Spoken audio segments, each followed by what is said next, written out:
I used to go to this church, and before we didn't have an actual building. We would just like get together at people's houses. We didn't have enough people to like have an actual building, but eventually we got enough people and we found this building, and it was really, really old.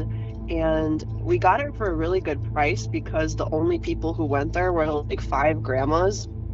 So we started going there, and before we ever started having service there, our pastors went in there just to pray over the place, to bless it, and just get it ready for all the services that we're going to have.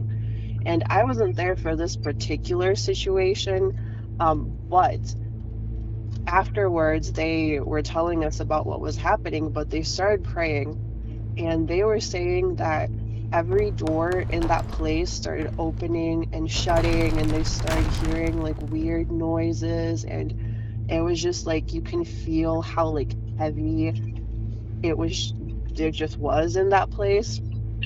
And they were hearing just like creaking and noises and all that stuff.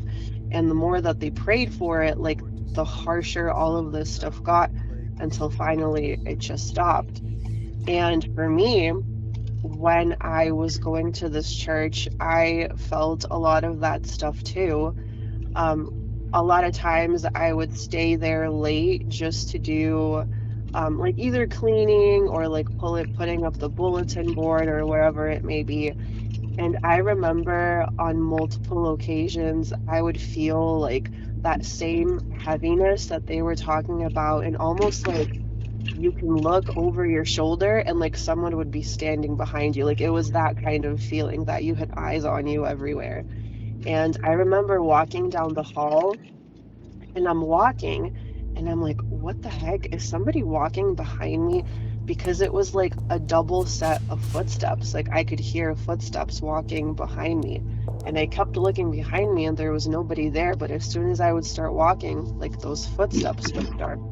And it was just like that super, like an uneasy feeling. Like it was the weirdest thing. I've never experienced this before, but I hated being there by myself. And I like started refusing being there by myself because I just got so scared. But what we ended up finding out, we were there on a Sunday, and the people who owned this church, they had a lot of like bulletin boards hung up and just like blocking all of the walls. And on one particular Sunday, we were just taking pictures, like laughing, talking, and we happened to like, oh, either a bulletin had come loose or something happened.